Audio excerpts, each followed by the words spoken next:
Hi, everyone. Welcome back to Learn With Me. I'm Deborah Hanson, and today we're going to be looking at AP Psychology 3.6, Social Emotional Development Across the Lifespan. So before I get started, I just want to say thank you if you've already subscribed to my channel. I really appreciate it. Love seeing the numbers go up. And if you haven't, hit that subscribe button for me. It makes me really happy. And I love making these videos, and I will continue to make more. I've had some suggestions in some of the other videos on things that I could do also to help you guys prepare for the exam. So please keep those coming. I really like the suggestions and ideas and comments about the videos that I've been making. So I really appreciate that. Thank you so much. And let's get going. Okay, so we're going to start off. We're going to look at the CED question. So we're going to look at explain how social development relates to behavior and mental processes. So this is what we're looking at in this unit. So of course, the key terms for the unit, there's a lot of them for this one. I'm going to do a separate video on those, like I always do, where I look at the definition and real life examples that go with each one. And that's going to help you when you're making your flashcards,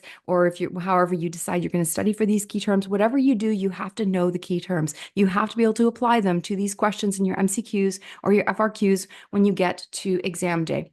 So that's really important, okay? If you want to follow along with the full slideshow that I'm going to use today, and I use it for the entire Unit 3, I just break it apart into smaller videos for you guys, but the link is below, and it'll direct you to my Teacher Pay Teacher store, where you can find the full slideshow, as well as a little workbook that has like questions and things like that to help you apply some of the knowledge that you're learning to prepare you for the exam. Okay, let's get going. So we're going to start off with ecological systems theory. So basically, this is Bronfenbrenner's theory, which explains how the social environment influences development through 5 systems, okay? I'm going to go through these quickly here, but again, they are on the key terms video, so you will have the actual proper definition, or if you have the full slideshow, you'll see all the information. Okay, so the first one is microsystem, which is just basically groups with direct contact. So that would be your family, your friends, that would be your microsystem. Then it goes into mesosystem. And this is relationships between microsystem groups. For example, interactions between parents and teachers.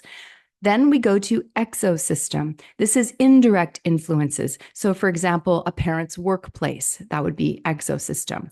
The macro system is cultural and societal events. So for example, your cultural values, your government policies, that is the macro system.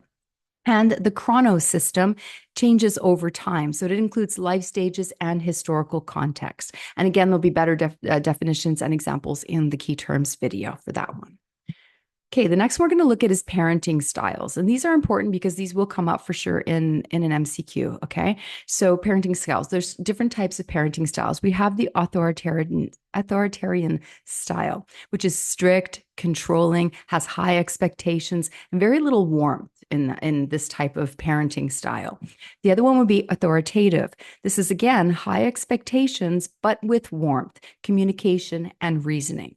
And the last one would be permissive. That's lenient with few demands and a lot of warmth. So a lot of like interaction.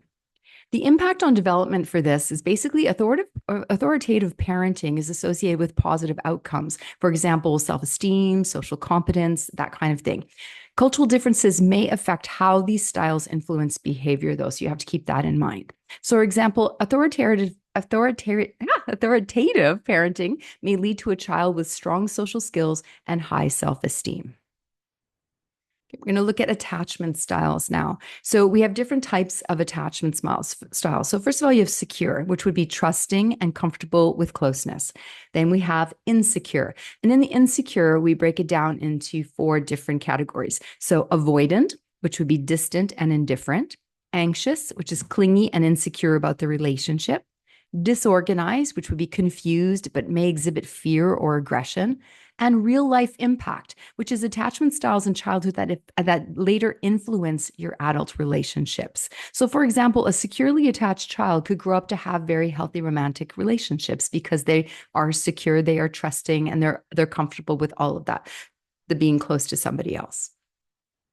Okay, peer relationship and play. So we're going to talk first about early peer interaction. So this is parallel play, for example. So children play next to each other but don't interact. Pretend play is where you engage in imagination, and it's often a precursor to understanding your social roles. Then we go into adolescent peer interaction. So we have imaginary audience, which is adolescents believe they're constantly being watched and judged.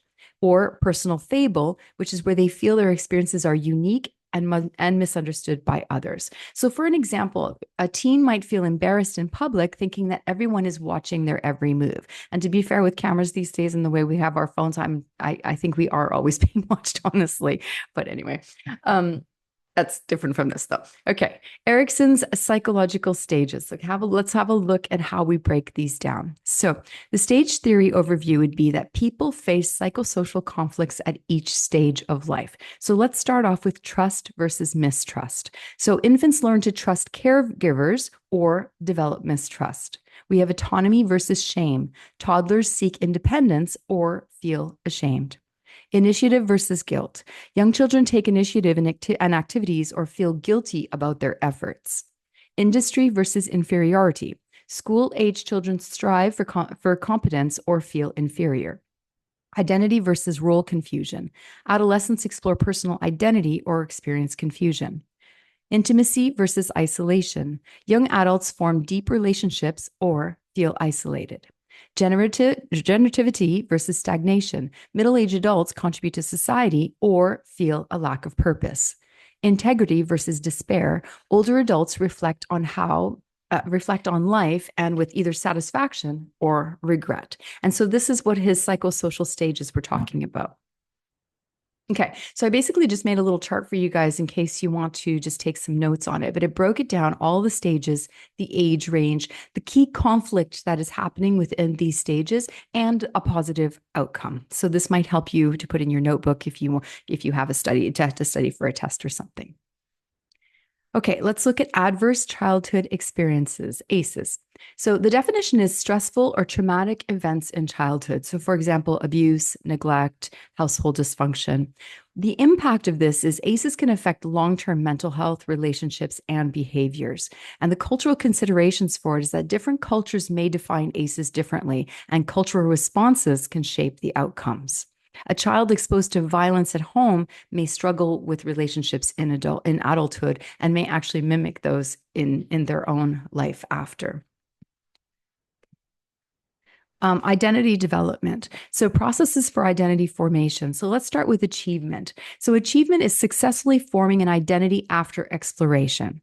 Diffusion is the lack of direction or commitment to an identity. Foreclosure is committing to an identity without exploration.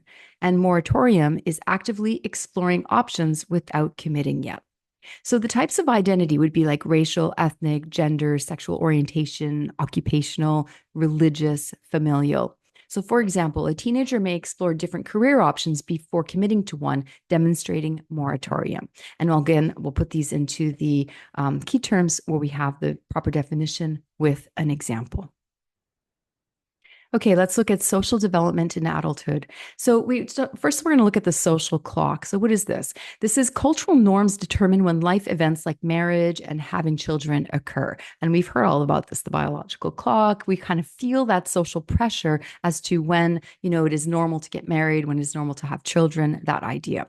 Emerging adulthood is a period in some cultures where young adults delay full adult responsibilities. For example, they'll delay career or family or anything like that. And that's really cultural.